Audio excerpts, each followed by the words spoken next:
Hello and welcome back.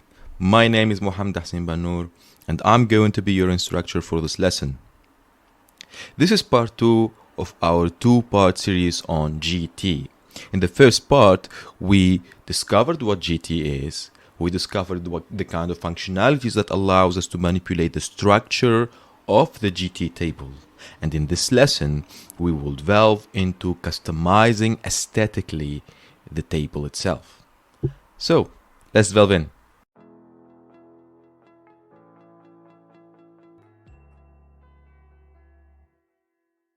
So, the objectives of this lesson are 5. We are going to talk about themes, formatting, both cells and conditional formatting. We are going to talk about formatting text and also about adding borders. The idea in this lesson is to be able eventually to create a table that looks like this: clear, organically very organized, but also aesthetically very pleasing. As for the packages we are going to use in this lesson, they're going to be basically from the tidyverse, from janitor, GT, and here. Of course, remember that the tidyverse is a collection of multiple packages. So we are going to use pacman and pload to load these packages. In the previous GT lesson, we learned about how to structure a GT table, different components of a GT table, and how to simply use the functions in order to create a simple GT table that is well structured and that looks organic and beautiful. In this lesson, we will build on that and we will use other functionalities in GT to make that look even better. But not only for the sake of looking, it will help us convey the information in a more organic and clear way. As for the dataset, we are going to use the same dataset as the first lesson. So if you are not familiar with the other lesson or the dataset, you can pause the screen, go visit the other lesson, the previous lesson, or just read the data we're going to use now. In here, I am reading the table that we've done and saved in the previous lesson. As you can see, it is organically clear. It is also very organized, but it lacks the aesthetics. And this is exactly what we're going to do. We are going to use this table within the data, with the data within it, and we are going to build on that bit by bit. Wouldn't it be quite an interesting way to just have a function that allows us to stylize this table very quickly without having to get into any kind of special functions? Luckily, there is.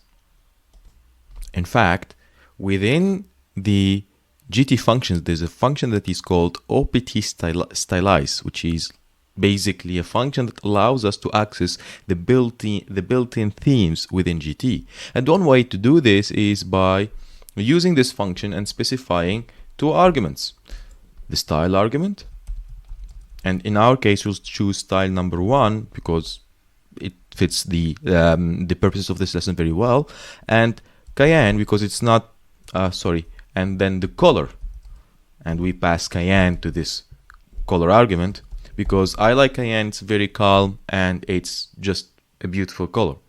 Also notice that we use tab options, and in tab options it's basically the equivalent of the function themes in a theme in ggplot. And what this allows us is to access all the components of the table and specify what we need. And in this case, we want to have the stub background color into this, which is a very light gray. And the idea is to basically separate the stub, which is basically contains the row names. In our case, it's the period, the quarters, and give them a color so that it's a little bit isolated from the other details in the table. So let's run this code, and this is the table that we will have eventually. As you can see, nothing really changed much except for these simple borders that allows us to see in a more careful way the kind of information we want to convey in a more organic and not so festive way, which is basically what we want. Also, feel free to check the documentation page for tab options. I chose to call for this because it has so many functions that will probably cover any kind of customization desires you want to have in your table. So if you find it necessary, please check the documentation out and use it to your liking. Often when we have tables with multiple rows and values, it's quite useful to use color encoding in order to differentiate the values of these numbers or categories in your table. We can do that with the function called data color in GT. Basically, what we will use is specify a color palette and the columns we want this palette to be applied to. And we will take the table we already set up and we will say columns is, for example, new positive. And the palette is, we will take the palette from GGSCI and we will say red material. Red material. And we will run this code.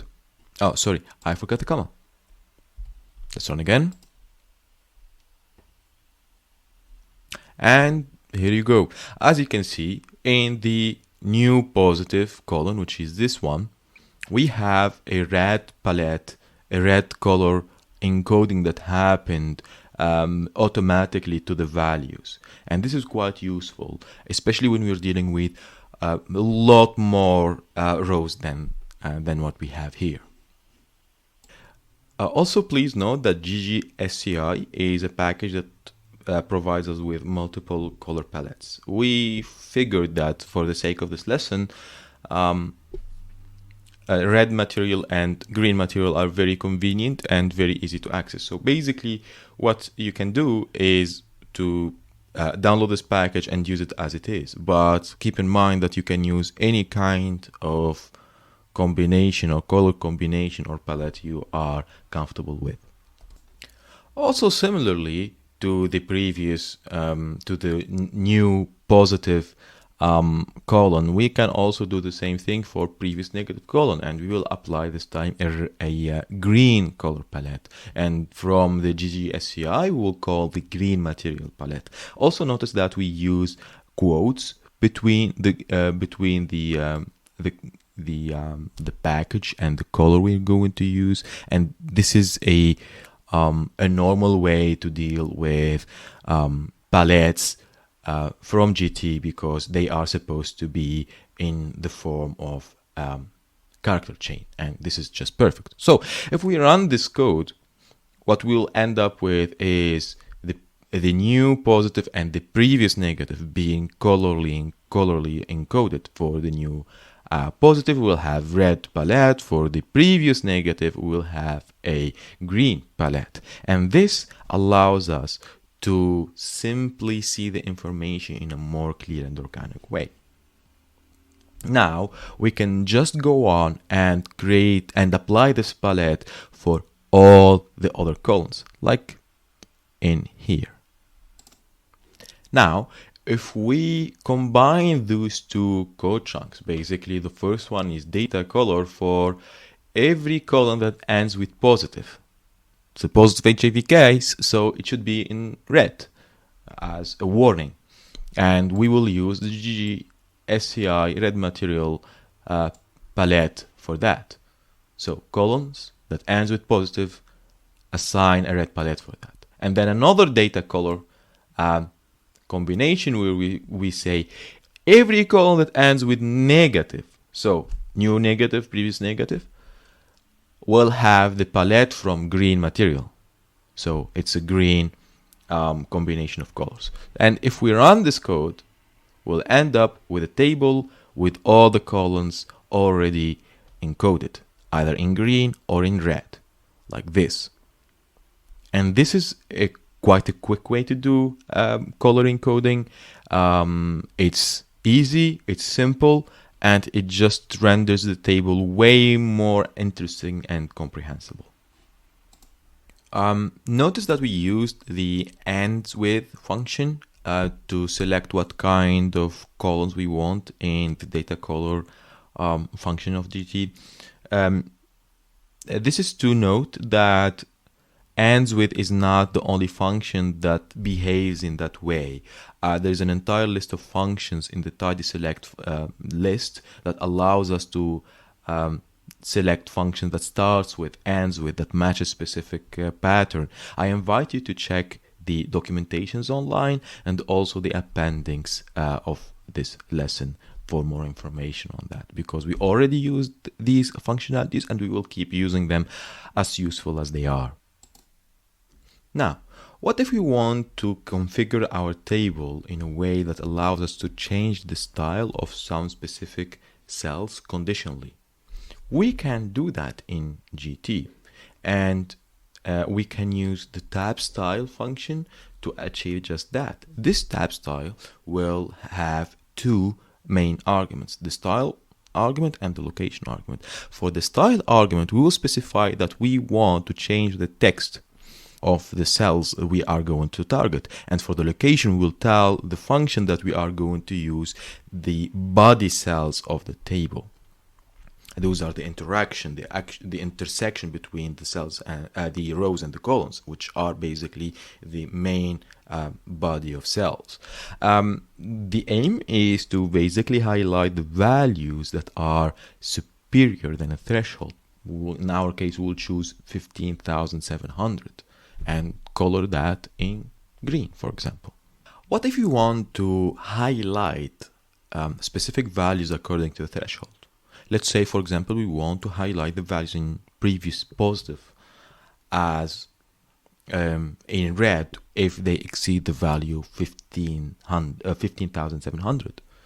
We can configure a GT table to do just that, and we'll use the tab style function in order to specify the style of the highlighting we want to do and the location of the highlighting we would like to do as well.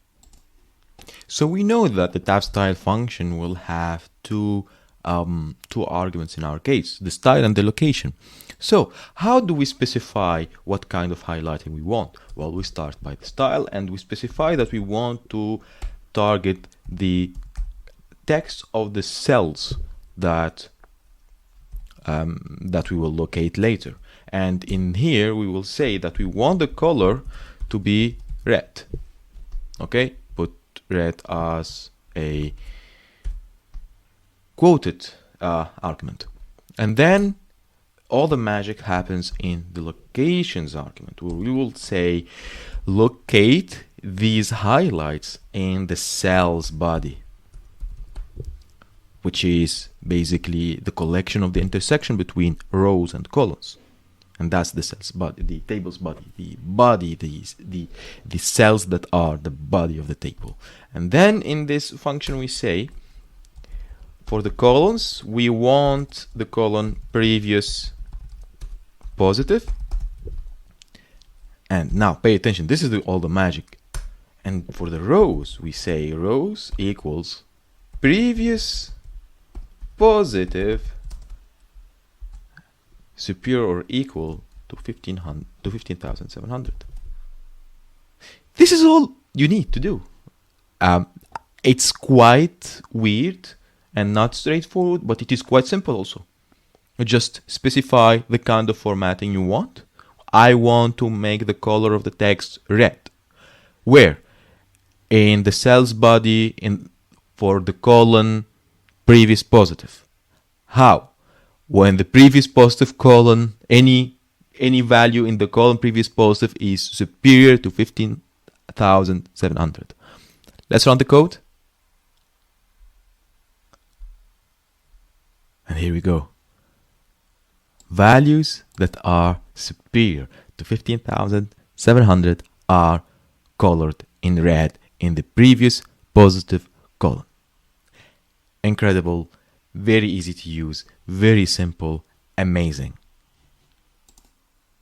Also note that we can pass and do this in different ways. Not only the color of the text, but the font, the size, the style of the text itself. We can highlight the background of the cell with, instead of using color, we use fill. The possibilities are limitless. And this is the power of GT. This is the edge of using GT over a normal Excel table. Now, what if we want to make a two-sided condition, meaning that format the values of a column in red when they are superior than or equal than 15,700, but in cayenne if they are inferior to 15,700. Let's do this. The way to do it is to add simply another condition that covers for the previous one. And in here, we've done just that.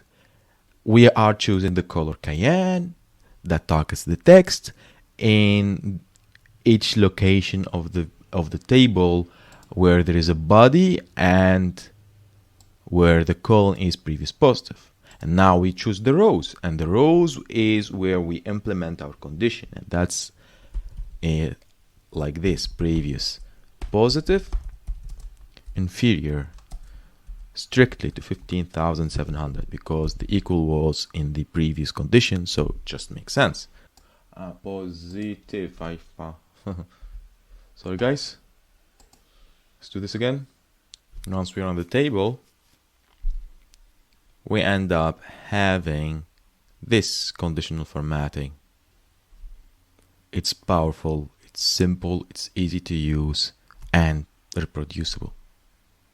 As you can see, both conditions are formatted properly in this table. Now, take some time to answer this question.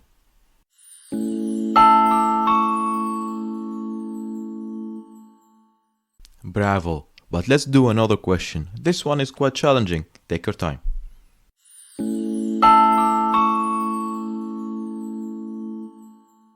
For our next step, we are going to improve the visual appeal of our table. One way to do this is to change the style of the title and the subtitle, let's say. We will do that by using the tab style function as we've done in the previous sections.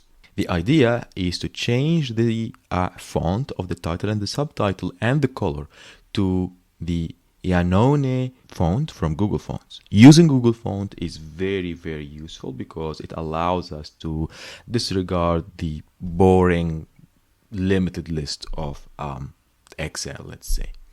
And to do this, we will do the similar steps that we've done in the conditional formatting. Basically, we will have tab style with two arguments, the style and the location, and the style is clear. We will set up the font and the color, and in the location we will target the cell's title, which has a title and a subtitle, and that's basically the main idea. Now, when we get to the locations part, we need to specify whether we want to have the title, the subtitle, or both as our main location. And in case we want to have the title on its own, we just specify cell's title and then groups equal title, actually, or groups equal subtitle. And if we want to have both of them, we say cell's title group equal C, as if you were to do a vector, C, brackets, and then you say title, subtitle, quoted, and should be separated. You will see in the code below. Also, when we have multiple locations, let's say for example, we are going to target the footnote and the headers. We have to use a list to pass the multiple locations. So basically, we will say location, and then we assign a list to those locations, and in that list we will have cells, for example, cell's title and then cell's footnote or source note or whatever. The same thing for the style argument as well. So just keep that in mind, that in case we have multiple additions, we induce that in a list, and in that list everything is connected together. Also using the hexadecimal color codes, and we've seen that in the background filling in the first time we've used themes. And the idea is basically a combination, the coding the combination between red, blue, and green, and simply encode that in a specific hexadecimal code, and using that code with a hashtag quoted will allow R to access that specific combination of red, blue, and green, and it will just give you the color you want. And it's quite useful if you think about it. So let's go for the code. Again, we want to change the font to the fonting from Google font, that's Janone, and then use this color encoded in a hexadecimal color code. And then in the location, we will use the cell's title location helper, and we will use title and subtitle together to the group's argument. And when we run this code, you will see that the title and the subtitles style has changed like this. HIV testing in Malawi, Q1 to Q2 to Q4, that should be 2019. And what we have here is a table with a different title and subtitle font and a different color as well. Now, what if we want to do this but for multiple locations? Let's use the list then. Now, the idea here is to use the same logic, the same color, but a different font for the labels, the spanners, the source note, and the stop. And to do that, we will use the Montserrat font from Google Font, the same color, and then look at this. We will assign to locations a list. This list will contain the specific locations that we want to target using that style. So we'll have the column labels through cells column labels, and we say everything, all columns, the cell column spanners, all the spanners, and then we will say the cell source nodes and the cell stop. And this will target all that. But in order to do this in bulk, we need to use a list for locations. Now, if we run this code, this is what we're going to have. We are going to have this table that is completely changed, and it looks honestly very, very good. The fonts are different, the color is the same, and everything fits really, really well together. Now, just a quick note, because basically if you want to, for example, change the background of the title, that big white space behind the title, it's white, it can be boring, you can change it, and you can use the same idea, tab style, style, and location. But in here, instead of cell text, you will use cell fill to fill the background. And so this is what you do. You say cell fill background equal dash FFFFF, it means white. You can change that to whatever you like. And then location cells title groups equal title. So it basically will target the ribbon, the background ribbon of the title alone. And that's basically useful. Now, take your time and read this question and try to solve it on your own.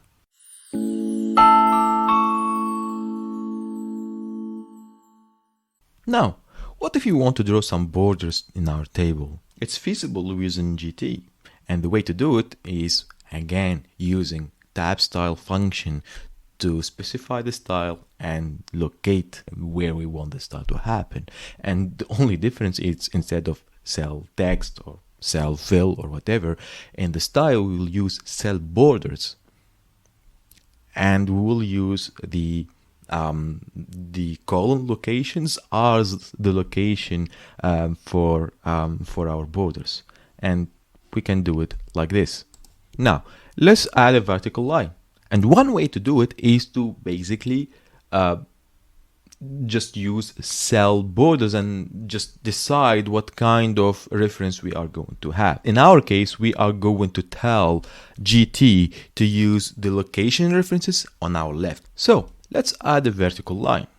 We will use the cells borders function within the style argument of the tab style function.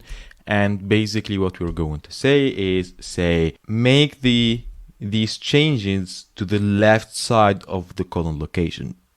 I know it kind of sounds a little bit counterintuitive, but just be a little bit patient with me here, because this will allow us to specify the side of the borders, where to put the borders, because we are going to choose a column in which we are going to do the limitation. But where are we going to do the limitation? To the left or to the right? And we're telling GT to do this limitation to the left of that specific column. So we have sides equal left, and then color equals this one. Let me copy and paste this. There's no shame in that, believe me. So space here, and then we paste the color we want. It's a hexadecimal encoded color. It fits very well the Cayenne theme we have. And then I will choose the weight of the border I want to be drawn, and I want it to be 5 pixels. So px, and then I put 5. And that will give us a thick border. Now, for the locations, we are in the cell's body.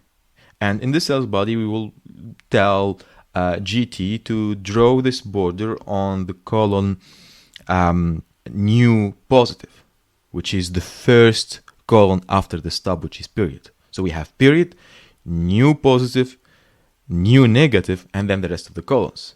And we want to draw the line just after period. So we can say in the cell's body, choose previous new positive and draw the line there, not to the right, to the left of that column. And so we can say new positive, and then run. And this code should give us this beautiful table, as you can see, with the border here to the left of the column new positive. Also note, I can change new positive and put 2 because it is the second column, and I will have the same result as well. Now, what if we want to add another horizontal line? Horizontal line that separates the labels and the stub head from the rest of the body of the table. It should be somewhere in here, just under the labels. They wanted to include the stub head as well. This is the stub head, in case you forgot. So in this case, we would like to specify the same kind of style for this line, but in here. What we say is, because this is going to be a horizontal line, we need to decide whether we want the line to be on the bottom or the top side of the limitation we're going to specify. And in our case, we're going to use bottom. So we say bottom.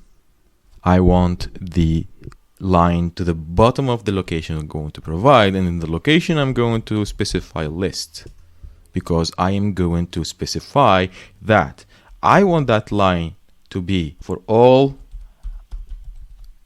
to the bottom of all the column labels.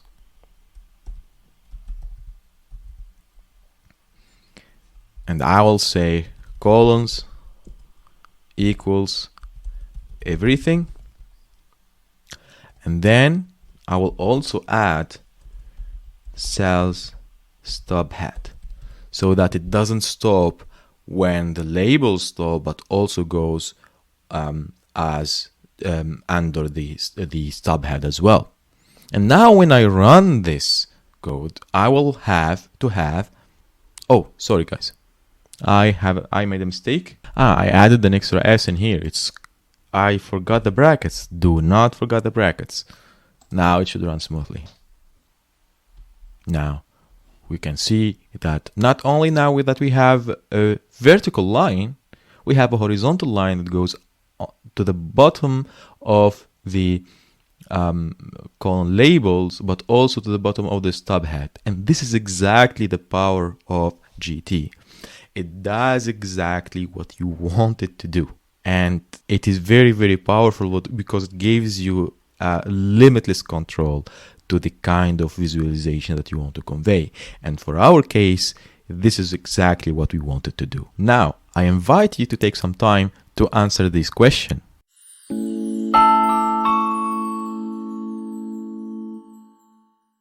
Fantastic. Thank you for your attention throughout the length of this lesson, in which we started by doing a small recap on part 1, and then we learned about the built-in themes in GT. We also learned about how to format values in the table of a GT table, and then how to conditionally do that formatting. Eventually, we visited how to change and modify and customize fonts and text within the table. And finally, we learned also how to add borders to our table. Thank you again. For more resources, visit our website where you can track your progress, access interactive quizzes and lesson notes, and connect with our teachers and other learners like you. And if you'd like a more guided experience, we also offer live online bootcamps with expert help. So join us at thegraphcourses.org to start your learning journey today.